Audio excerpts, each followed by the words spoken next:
আধার কেটে আলোর পথে বিনিয়োগ বাজার, এখনই সময় ঘুরে দাঁড়াবার।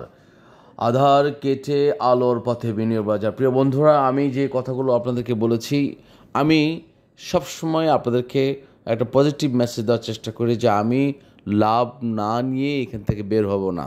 যারা চলে গেছেন তারা নিশ্চয়ই বুঝতে পেরেছেন যে আপনাদের সিদ্ধান্ত ভুল ছিল। এখন অর্থাৎ বর্তমান সরকারের প্রধান উপদেষ্টা ডক্টর মোহাম্মদ ইউনূস, তিনি বিনিয়োগ বাজারকে একটি প্রাণ ফিরে দেওয়ার জন্য, একটি স্বাচ্ছন্দ্যময়, একটি গতিশীল মার্কেট ফিরে এবং এই মার্কেটকে গতিশীল করার জন্য তিনি সর্বোপরি নির্দেশনা দিয়েছেন।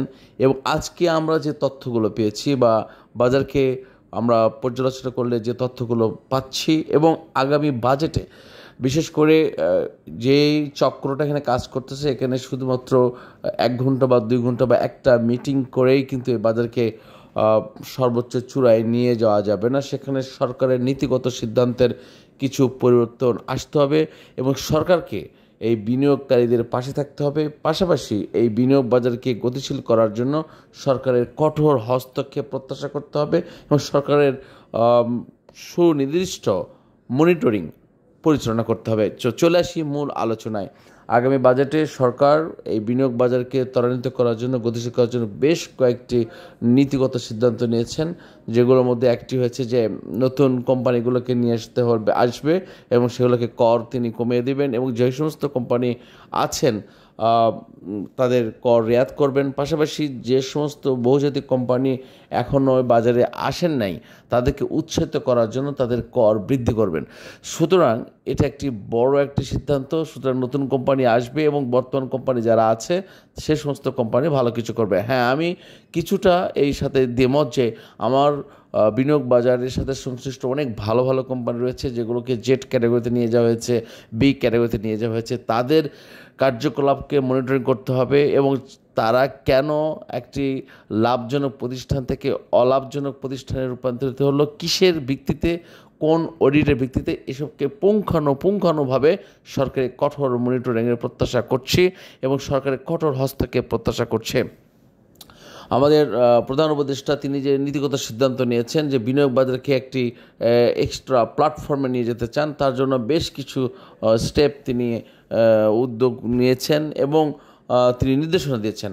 তার মধ্যে সবচেয়ে বেশি উল্লেখযোগ্য হলো বাংলাদেশ ব্যাংকে তিনি নির্দেশনা দিয়েছেন এবং দুর্নীতির সাথে যারা জড়িত, যেসব প্রতিষ্ঠান জড়িত বা ব্যক্তি জড়িত, তাদেরকে তিনি আইনের আওতায় নিয়ে এসে কঠোরভাবে আপনাদের শাস্তি দেওয়ার জন্য নির্দেশনা দিয়েছেন। পাশাপাশি আজকে বাজারকে যদি আমরা একটু দৃষ্টি দিয়ে থাকি, আজকে বাজারকে কিন্তু উত্থানের গতি থেমে তাদেরকে পতনের ছন্দে আবার নিয়ে যাওয়ার চেষ্টা করেছিল। এখন প্রশ্ন আসবে, কিছু গোষ্ঠী যখন উত্থানের দিকে চলে যাচ্ছিল ঠিক তখনই আবার সেটাকে বাড়ি খাওয়ায় সেটাকে আবার পতনের বৃত্তে নিয়ে এসে চলে যায়। তো আমি যে কথাগুলো আপনার বলতে চাই সে বিশ্লেষণের এই জায়গায় কিছু প্রাতিষ্ঠানিক বিনিয়োগকারী যারা বাজারকে স্বল্পমেয়াদী লাভের কৌশলে অভ্যস্ত, এখানে কিছু প্রাতিষ্ঠানিক বিনিয়োগকারী রয়েছে যারা স্বল্পমেয়াদী লাভে, যারা 20 পয়সা 30 পয়সা লাভ নেওয়ার জন্য একদম হুমড়ি খেয়ে বেপরোয়াভাবে তাদের ফান্ড আছে, এই সমস্ত প্রতিষ্ঠান তারা বাজারকে উঠতে দিচ্ছে না, কারণ তারা অল্প টাকায় বেশি সংখ্যক শেয়ার কিনে ইনভেস্ট করে তারা লাভবান বেশি হচ্ছে। সেখানে আগে 20টা যদি ধরুন একটি কোম্পানির শেয়ারের দাম 20 টাকা, সেখানে সে কিনতে পারতেছে 100 টাকা। যদি তার ক্যাপিটাল হয় 5 টাকা, 5টি যদি এই শেয়ারের মূলধন, এই শেয়ারের ভ্যালু বেড়ে যায় 50 টাকা হয়ে যায়, তাহলে সে কিনতে পারবে 2টি। সুতরাং এই সমস্ত প্রাতিষ্ঠানিক বিনিয়োগকারী তারা কৌশলগত কারণে দাম বৃদ্ধি হতে দিচ্ছে না, তারা ফেলে দিয়ে এক পোর্টফোলিও থেকে আরেক পোর্টফোলিওতে স্থানান্তর করছে এবং দামও কমে ফেলছে। পাশাপাশি খুব স্বল্প পরিসরে স্বল্প মুনাফা নিয়ে তারা বের হয়ে যাচ্ছে, যা বাজারকে একটি চরমভাবে আঘাত করছে। বাজারের প্রভাব বিস্তারকারী কিছু গ্রুপ যাদের অতীতে অনিয়মের সাথে জড়িত ছিল, তারাই বাজারকে গতি ফিরিয়ে দিতে চাচ্ছে না। পাশাপাশি বাজারে ভালো কিছু করুক এবং প্রধান উপদেষ্টার যে নির্দেশনা, সেই নির্দেশনা পেয়ে বাজারে ভালো কিছু করুক, সেখানে তারা চায় না। বা তারা পাশাপাশি এই নির্দেশনাকে তারা বিতর্কিতের মুখে ফেলতে চায় এবং রাজনৈতিক কিছু প্রভাব মহল কাজ করছে যেগুলোকে এই বাজারের জন্য অন্তরায়। এবং এখান থেকে আমরা মুক্তি পেতে পারি ব্যক্তি ও প্রতিষ্ঠানের লেনদেন বিশ্লেষণ করে অস্বাভাবিক কার্যকলাপ চিহ্নিত করতে হবে, তাদেরকে শাস্তির আওতায় নিয়ে আসতে হবে। ম্যানিপুলেটিভ ট্রেডিংয়ের বিরুদ্ধে জরুরি তদন্ত ব্যবস্থা গ্রহণ করতে হবে। যে সমস্ত ট্রেডিং ম্যানিপুলেটিভ হচ্ছে সে সমস্ত বায়ার হাউসকে, ব্রোকার হাউসকে আইনের আওতায় নিয়ে আসতে হবে এবং সেটাকে শাস্তির আওতায় নিয়ে আসতে হবে।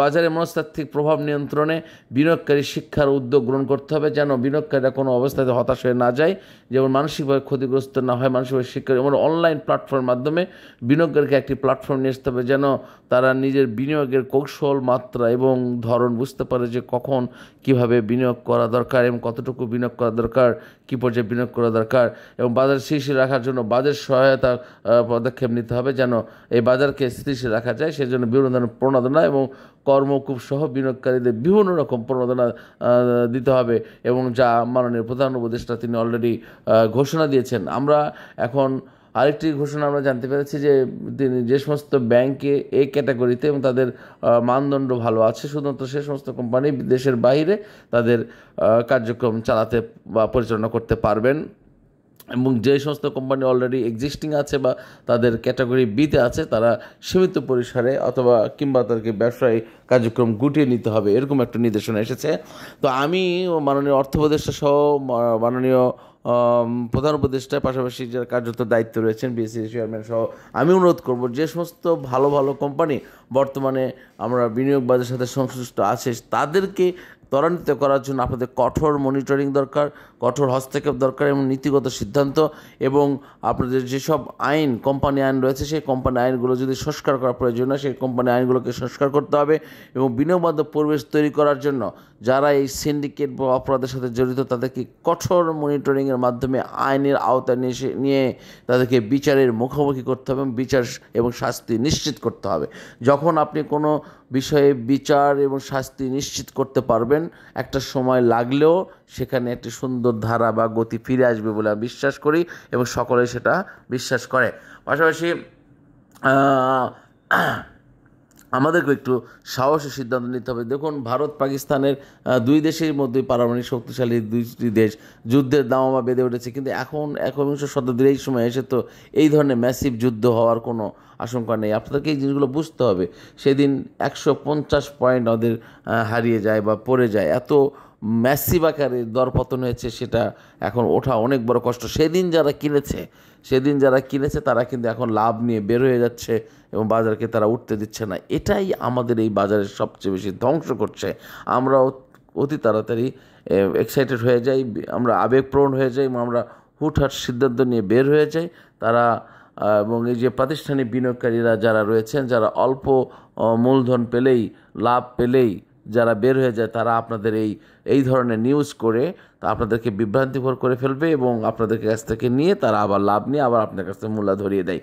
সো প্রিয় বিনিয়োগকারী ভাই ও বোনেরা, আমি আপনাদের প্রতি সবিনয় অনুরোধ করছি যে আপনাদেরকেও সাহসী হতে হবে, বাট এই স্লোগানটি একটু মাথায় রাখতে হবে, নো প্রফিট নো সেল। এই স্লোগানটা ধরে রাখার চেষ্টা করুন এবং আমরা অবশ্যই বিনিয়োগ বাজারকে একটি উচ্চতর প্ল্যাটফর্মে নিয়ে আসার জন্য সকলে ঐক্যবদ্ধভাবে কাজ করতে হবে এবং একসাথে থাকতে হবে, এবং তথ্য উপাত্ত যা আছে আমরা একে অপরের সাথে শেয়ার করতে হবে। আমি অনুরোধ করব যে আমরা এই কমেন্টসের মাধ্যমে বিভিন্ন মন্তব্য করবেন এবং গঠনমূলক মন্তব্য করবেন, যেন আমরা সেখান থেকে তথ্য সংগ্রহ করতে পারি, আমরা সচেতন হতে পারি, আমরা ভালো কিছু করতে পারি ইনশাল্লাহ। আমি আপনাদেরকে এতটুকু গ্যারান্টি দিচ্ছি যে